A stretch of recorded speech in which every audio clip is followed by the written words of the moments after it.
What's going on, people? Preston Talk here, back again with my WWE Survivor Series 2020 preview. I know it's going to be on a couple of hours, so Survivor Series is going to be a couple of hours. I know I was going to do this yesterday, but I didn't have time and stuff like that. So, this show is so lackluster and filler, and it shouldn't be because Taker is on the show. Yeah, The Undertaker is going to be on the show. Obviously, it's 30 years since he debuted at Survivor Series.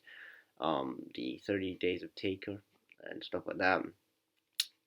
So it's feeling kind of flat, and also, right now, like I actually did watch a couple of highlights this week, and so I could actually do this preview and actually know what I was talking about this week. So obviously, we got the whole fucking thing with the brand thing, and I don't know why they have the thing with the brand thing. If they're gonna do the whole thing with Raw and SmackDown, actually be consistent with the brands, but actually have you know not just one brand dominant, like Raw is dominant, and SmackDown's just like okay, because obviously we all know that Vince is his baby's Raw. SmackDown's kind of second rate, and NXT's down in the ground. Um, but yeah, um, in my opinion, they all Raw always just takes um the stars from SmackDown and has them on Raw. And SmackDown just has just second rate kind of stars and stuff like that. So I was thinking for this Survivor Series, why not actually have some stakes on the line for this Survivor Series? So whatever team wins, so um, so whoever the last guy is to win the 5-on-5 men's match, they get they get to like get the number 30 spot in the Royal Rumble, and then maybe in the women's they get an advanced way to get into the Royal Rumble, so maybe they get like a later spot in the Rumble, maybe like a 30 or something like that. Or maybe for the women, you could say that they're getting a number one contenders match they're getting a title match at the Royal Rumble. It's just something so we can actually have some stakes, because it's okay having this whole bragging between Raw and SmackDown, but does it actually mean anything when basically you don't really you're not actually consistent with the brands, but you don't know what you're gonna do. You have these other guys switching brands and stuff like that, and you're basically it's meaningful. It's like this whole thing you could have just brought back bragging rights back in the day. You could have just had that. Um, I remember Survivor back in the day. It was like the Survivor Series matches actually meant something. Like and they're trying to do with this with WWE with the whole brand thing, but nobody cares about this whole brand split thing. Have them just be as one brand, and that's it. That's where the WWE is going wrong in many reasons. Is having this fucking Raw versus SmackDown. Nobody cares about it. Like you've tried before. Anytime there's a brand split, you never ever are consistent with it because you either fucking go halfway or you just don't even continue it.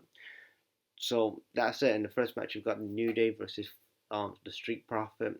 I'm tired. I mean, the New Day are still a thing. Even when Big E left the group a month ago, whatever it was, they're actually still doing this with Kofi and Xavier, and it really shows that what I said, what Cody said a couple of years ago, is that Cody says that people don't hold Vince doesn't hold talent down or sabotage their careers.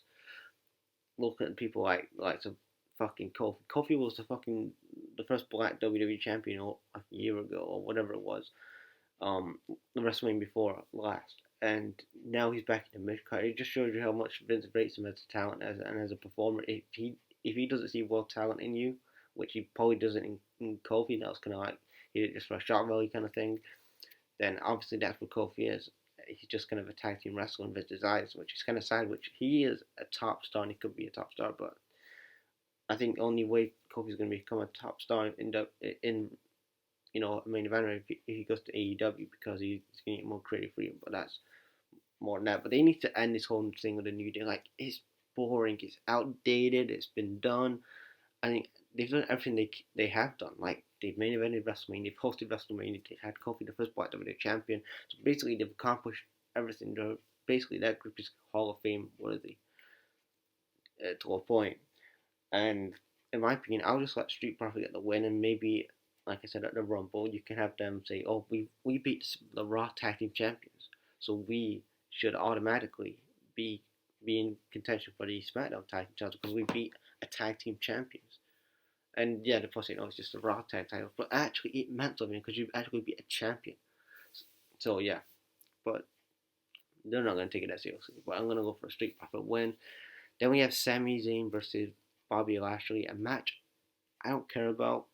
Um, and Sami Zayn, I mean, he's just there, the present. I mean, I like him. I'm a fan of him, but I think it's time to turn face. I thought the whole idea of him coming back was to bring him back to feud with Cesaro and Nakamura, not to him to just be back as a heel again. Because I like him as a heel. I think he does his best work, but it needs to change up and take him back to being a babyface. Like refresh it up a bit, like have him, be a babyface and stuff like that. So I'm gonna say that Bobby Lashley gets the win.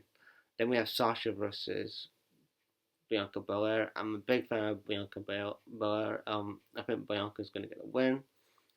Um, and this whole thing with Sasha, obviously, I'm not the biggest Sasha fan.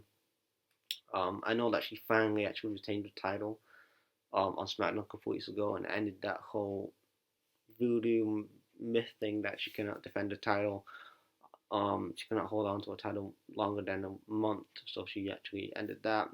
But this whole thing that she's a boss and then she gets beat up, like actually, and then I go, the boss, the boss, the boss. Like if she's actually a boss, she wouldn't be fucking getting beat up every week and stuff like that. If you're a boss, you stand up to what you know, like a Conor McGregor. I know I'm bringing in UFC kind of referencing, but stuff like that.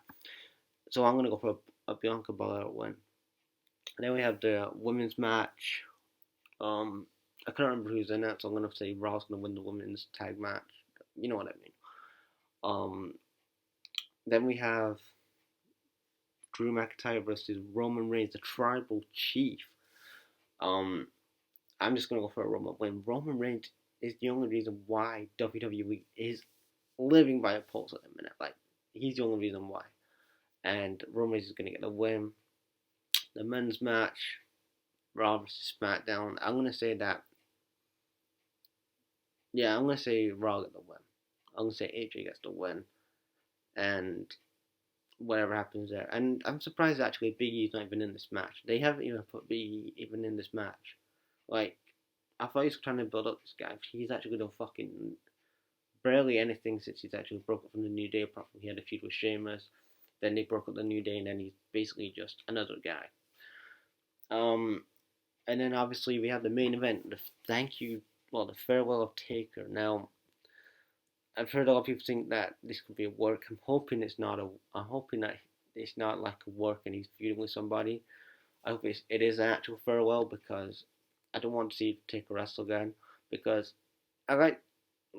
I love Taker and I don't want him to be like kind of a Ric Flair or a Hulk Hogan where he stayed on too long and people are tired of seeing him and stuff like that. Like even in his own words, he said that on Austin's podcast. I don't know which one it was, but he said it recently on Austin's podcast. Like he doesn't want to be like a Flair or a Hogan where he's stayed around too long and stuff like that. So if I was Taker, just I wanted to just say farewell and just cut a promo, and he should go on last. If he doesn't go on last, and he's just shoved on the middle or the start of the show, like that's just gonna make the show just bad because nobody else will top whatever Taker does tonight at Survivor Series because it's all just gonna go like you start off with Taker and then everything's gonna go like that. So Taker should main event Survivor Series. Like I don't care if Roman and Drew maybe have to have a little cut time. Maybe they have to go home and go a bit quicker with their matches. Not have much of a long match, but just have the Undertaker go out last. So yeah, that's my Survivor Series preview for tonight. Are you guys actually gonna watch or interested in tonight's show? Like, I'm not interested the slightest in this. Um, but yeah, leave your thoughts, guys, in the comments. Yeah, and I'll check you later.